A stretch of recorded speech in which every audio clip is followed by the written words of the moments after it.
আমাদের জন্য বরকত। উলামায়ে কেরামের সামনে বসতে পারা, উলামায়ে কেরামের নুরানি চেহারার দিকে তাকাইতে পারা, উলামায়ে কেরামের দু চারটা কুরআন ও হাদিসের কথা শুনতে পারা, এটা ভাগ্যের কথা, যার তার ভাগ্যে জুটে না। মাইকের আওয়াজ তো কয়েক মাইল পর্যন্ত যায়, কিন্তু সবার কানে সবার দিলে কি এই বয়ান পৌঁছে? আওয়াজ তো সবাই শুনে। যারা প্যান্ডেলের ভিতরে বসে মনোযোগ দিয়ে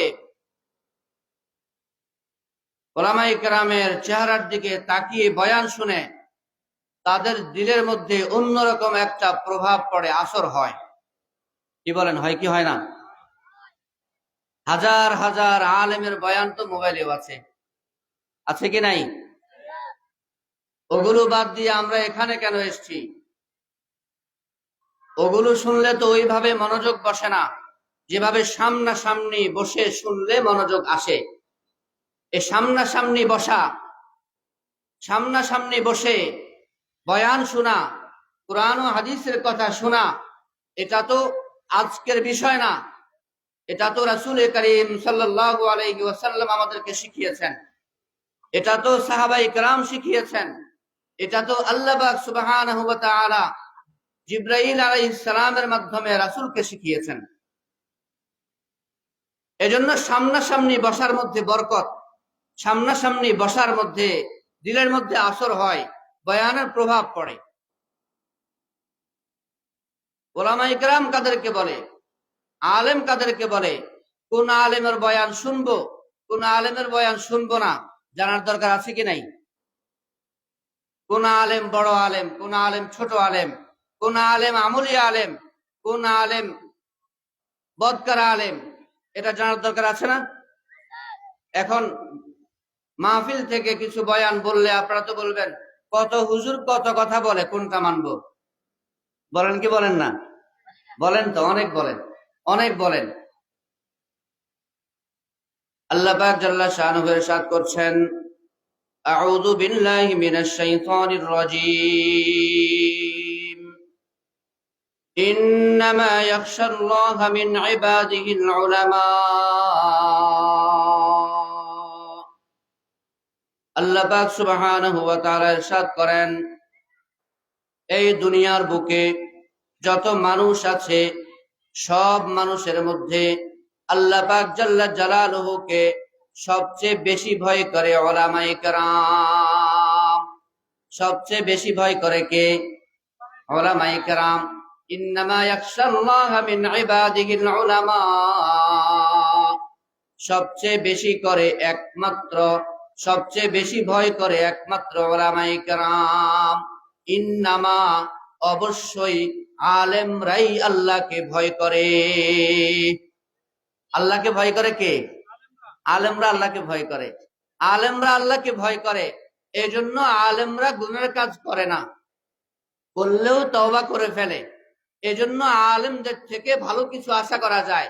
এজন্য আলেমদের থেকে কোরআন হাদিসের কথা শুনতে হবে, যার তার কাছে শোনা যাবে না। কিন্তু কোন আলেমের কথা শুনবো, কোন আলেম বড়, কোন আলেম ছোট, এই বিষয়টা এই আয়াতের মধ্যেই আছে। মুফাসসিরিনে কেরাম বলেন, মুফাসসিরিনে কেরাম বলেন, ইন্নামা ইয়াখশাল্লাহা মিন ইবাদিহিল উলামা। আল্লাহ পাকের যত বান্দা আছে, সবার মধ্যে আলেমরাই আল্লাহকে বেশি ভয় করে। সুতরাং মুফাসসিররা বলেন যে এই আয়াত থেকে বোঝা যায় যে আলেম আল্লাহকে যত বেশি ভয় করে, সে আলেম তত বড় আলেম। বুঝাইতে পারতেছি? যে আলেম আল্লাহকে যত বেশি ভয় করবে, সে আলেম তত বড় আলেম।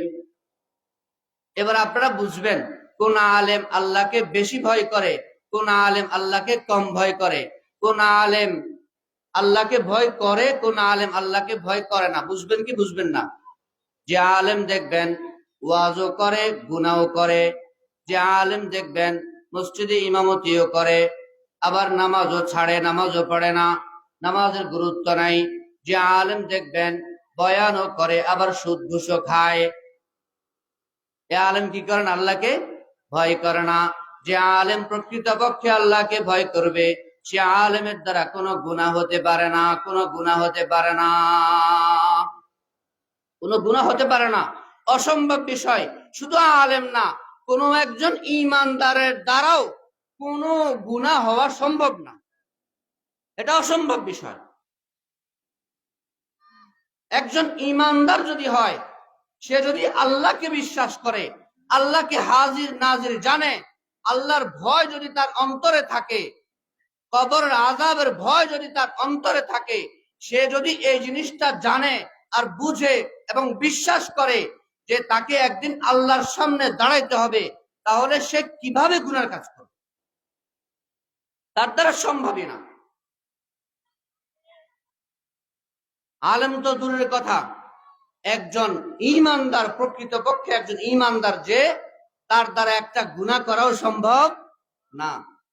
এখন প্রশ্ন, হুজুর অনেক ঈমানদার তো দেখি, অনেক নামাজি তো দেখি গুনাহ করে, কি বলেন, করে কি করে না?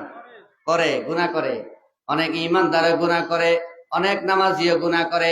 এজন্য কিতাবে সুস্পষ্ট ভাবে আছে, মানুষ যখন গুনাহ করে, ভালো করে বুঝেন, মানুষ যখন গুনাহ করে, যেই মুহূর্তে গুনাহ করে, যে মুহূর্তে সে সুদের কারবার করে, যে মুহূর্তে সে ছবি দেখে, যে মুহূর্তে সে মিথ্যা কথা বলে, যে মুহূর্তে সে জিনা করে, যে মুহূর্তে সে গুনাহ করে, ওই মুহূর্তের জন্য তার কাছে ঈমান থাকে না, ওই মুহূর্তের জন্য সে বেঈমান হয়ে যায়। যে মুহূর্ত গুনার সময়টা, যে সময়টা সে গুনাহ করছে, ওই সময় সে আর ঈমানদার নাই, ওই সময় সে কি নাই? ঈমানদার নাই। যে মুহূর্তে গুনাহ করে সে মুহূর্তে সে ঈমানদার থাকে না। এজন্যই বলা হয়েছে কোন ঈমানদারের মাধ্যমে গুনার কাজ হওয়া সম্ভব না।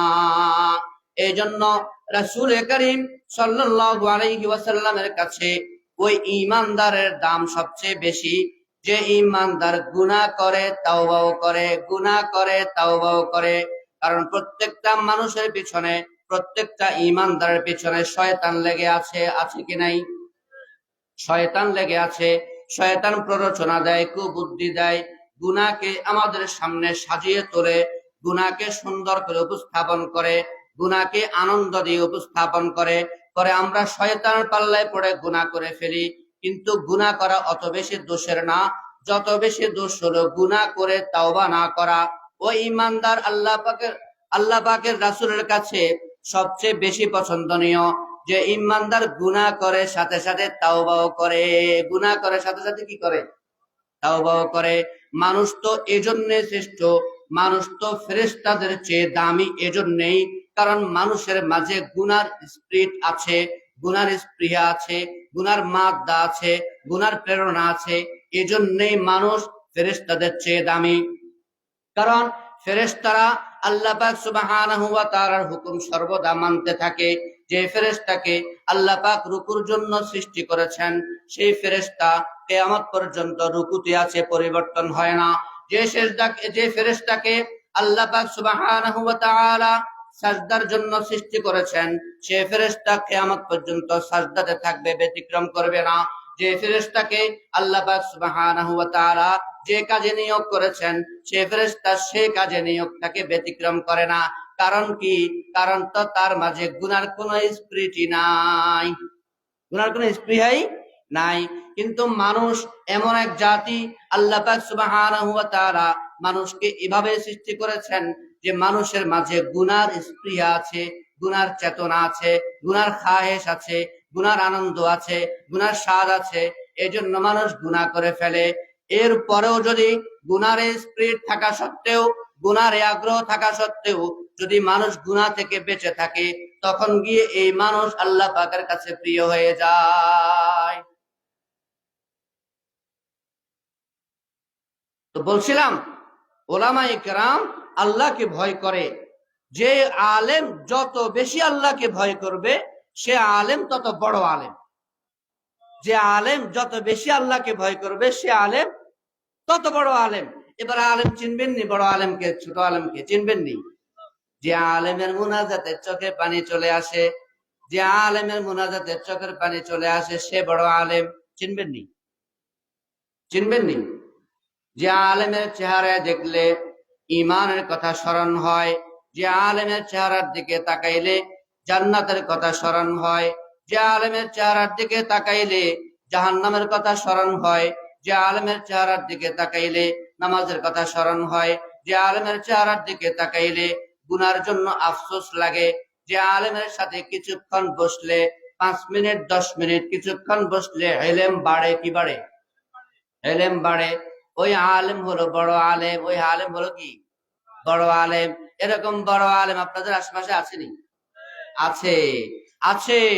যদি মূল্যায়ন না করেন আল্লাহ নিয়ে যাবে। মূল্যায়ন না করলে আল্লাহ নিয়ে যাবে। মূল্যায়ন না করলে আল্লাহ নিয়ে যাবে। শুকর না করে আল্লাহ নিয়ে যাবে। লাইন শাকারতুম লাযিদান্নাকুম ওয়া লাইন কাফারতুম ইন্না আযাবি লাশাদীদ। কে বলেছেন? আল্লাহ বলেছেন। আল্লাহ বলেছেন। আল্লাহ বলেছেন। আমার বানানো কথা বলছি না, আপনাদের কোন কবির কথা বলছি না, কোন গায়কের কথা বলছি না।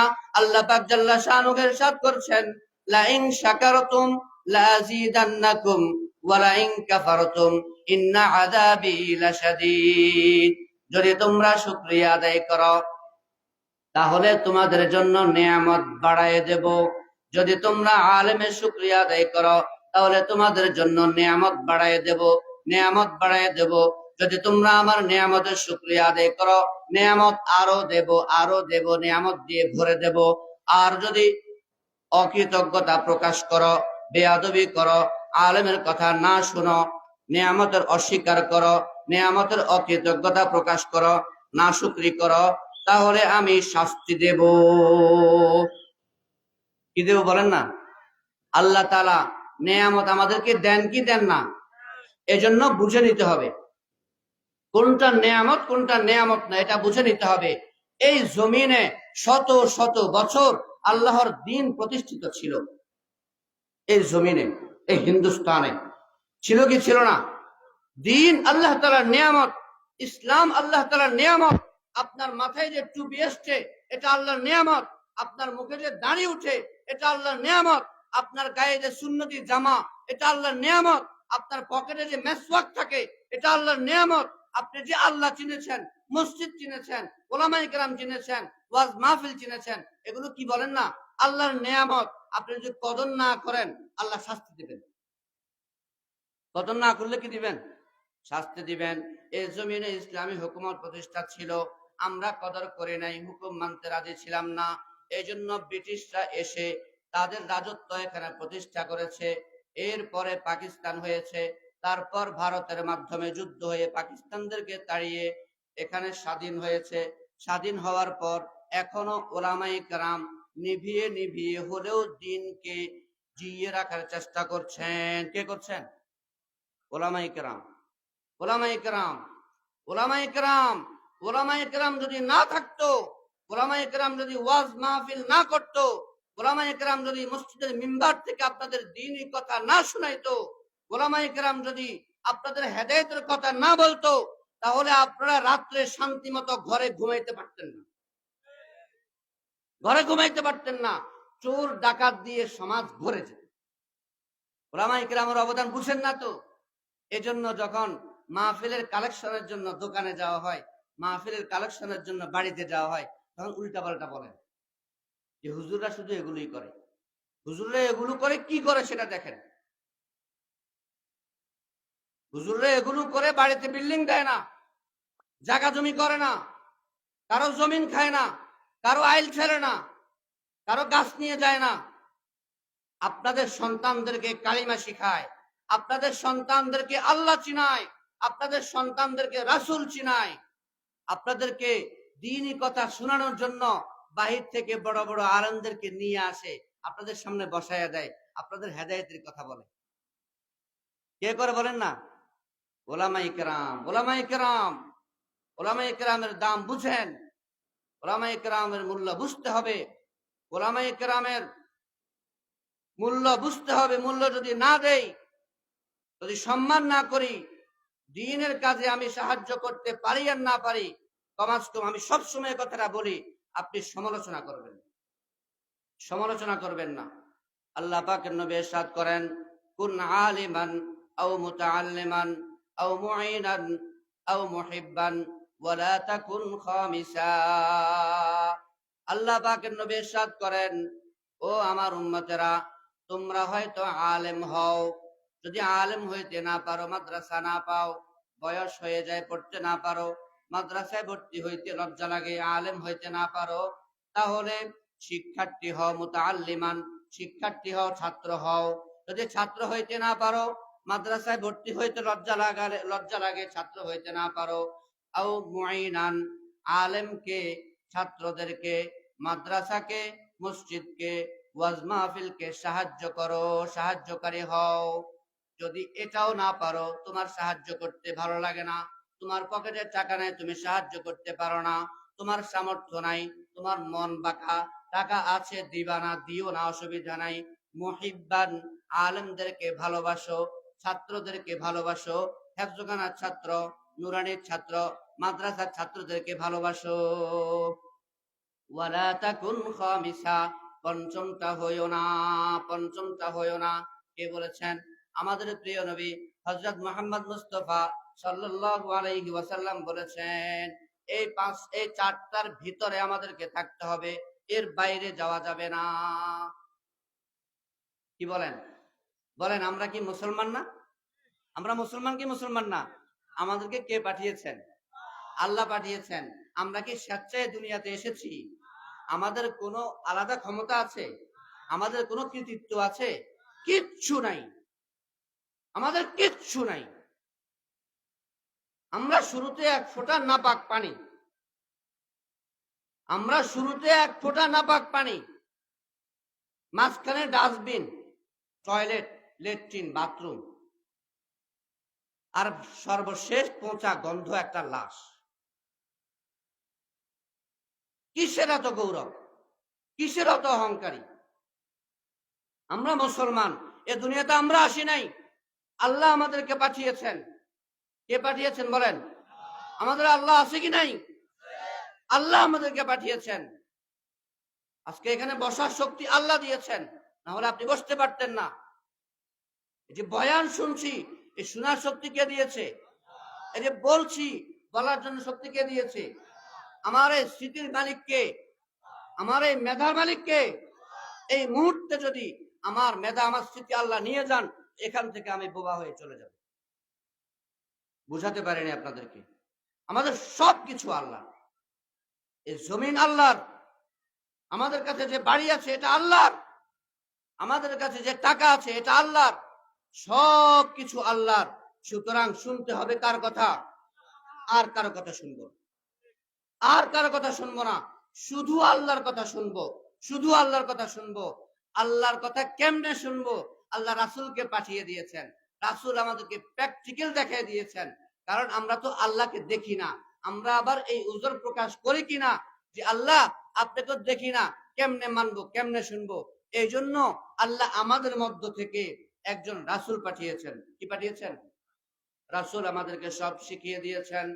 আল্লাহ পাকের নবী ইরশাদ করেছেন, ক্বালা রাসূলুল্লাহ সাল্লাল্লাহু আলাইহি ওয়াসাল্লাম, কুন আলিমান আও মুতাআল্লিমান আও মুঈনান আও মুহিব্বান ওয়ালা তাকুন খামিসা।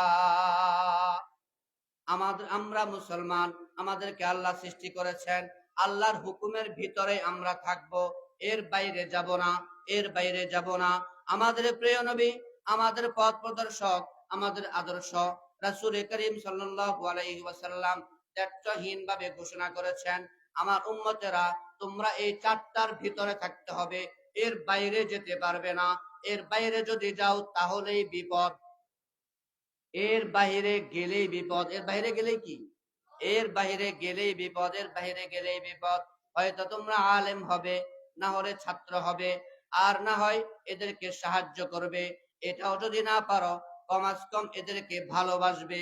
সমালোচনা করিও না, বিরোধিতা করিও না, সমালোচনা করিও না, বিরোধিতা করিও না, পঞ্চম কিছু হইও না, তাহলে বিপদ। যদি এদের শুকরিয়া আদায় না করো, এর নেয়ামতের কদর না করো, তাহলে আমি তোমাদেরকে শাস্তি দেব, শাস্তি দেব।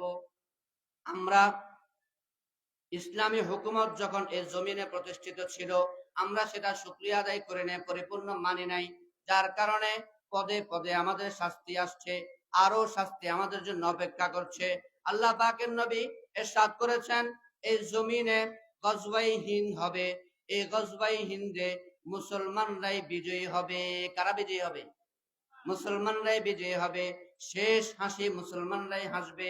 আপনি ৭১-এর স্বাধীনতা বলেন, ২৪-এর স্বাধীনতা বলেন, আমরা ৭১-ও স্বাধীন হই নাই, ২৪-এও স্বাধীন হই নাই। ওই দিন আমরা স্বাধীন হব যেদিন এই জমিনে কালিমার পতাকা পথ করে উঠবে। বলেন ঠিক কিনা? ৭১-এও আমরা হাসি নাই, এই ২৪-এও আমরা হাসবো না। তখনও আমরা আনন্দিত হই নাই, এখনো আনন্দিত হব না। তখন আমরা শান্তিতে থাকি নাই, এখনো আমরা শান্তিতে নাই। শান্তি আমরা জমিনে সেদিন পাবো যেদিন আল্লাহর জমিনে আল্লাহর খেলাফত প্রতিষ্ঠিত হবে, যেদিন আল্লাহর জমিনে আল্লাহর বিধান প্রতিষ্ঠিত হবে। এটা বড় আশ্চর্য না? এটা বড় আশ্চর্য না? বাবা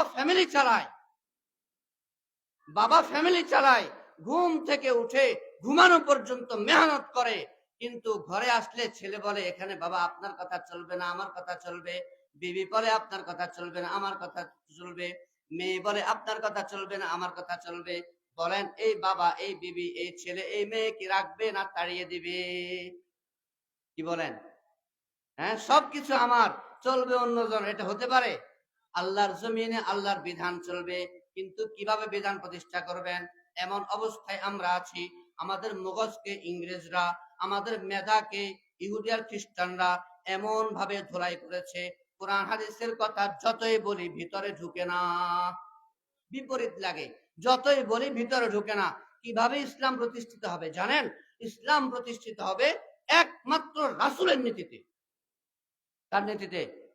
রাসূল আর সাহাবায়ে কেরাম যেভাবে ইসলাম প্রতিষ্ঠা করেছেন, আমাদের এই জমিনেও সেভাবে ইসলাম প্রতিষ্ঠিত হবে। অন্য কোন তন্ত্রে মন্ত্রে ইসলাম প্রতিষ্ঠিত হবে না।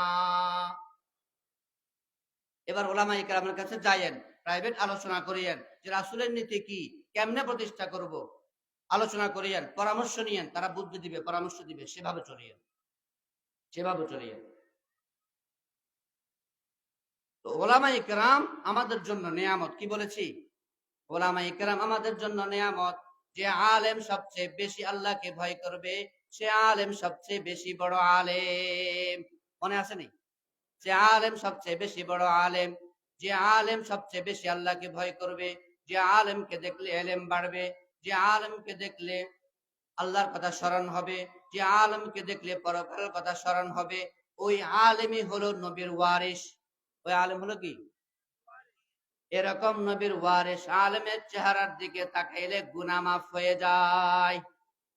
কি হয়ে যায়? আমি বয়ান করছি না, আমি মজমা তৈরি করতেছি। আলেমদের বয়ান আমরা শুনবো তো ইনশাআল্লাহ।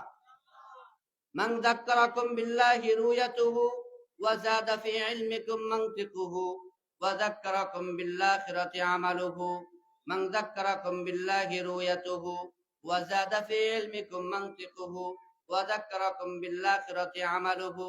আল্লাহ পাকের নবী ইরশাদ করেন, ওই ব্যক্তি নেককার, ওই ব্যক্তি ঈমানদার, ওই ব্যক্তি মুত্তাকি, ওই ব্যক্তি আল্লাহওয়ালা, ওই ব্যক্তি আল্লাহর কাছের লোক, ওই ব্যক্তি আল্লাহকে বেশি ভয় করে, যাকে দেখলে আল্লাহর কথা স্মরণ হয়। মান যাক্কারাকুম বিল্লাহি রুয়াতুহু, যার চেহারার দিকে তাকাইলে আল্লাহর কথা স্মরণ হয়। ওয়া যাক্কারাকুম বিল আখিরাতি আমালুহু, যার সাথে আলোচনা করলে, যাকে দেখলে পরকাল কথা স্মরণ হয়, যার সাথে কিছুক্ষণ কথা বললে, যার মজলিসে কিছুক্ষণ বসলে ইলম বাড়ে। কি বাড়ে? দুই একটা মাসআলা শিখা যায়। এরকম আলেম হলো নেককার, এরকম আলেম হলো মুত্তাকি, এরকম আলেম হলো আল্লাহর প্রিয়। এরকম আলেমের কাছেই আমাদেরকে বসতে হবে, এরকম আলেমের চেহারার দিকে তাকাইতে হবে, এরকম আলেমের বিরোধিতা করা যাবে না। কি বলেন? পারবো না ইনশাআল্লাহ? পারবো না ইনশাআল্লাহ?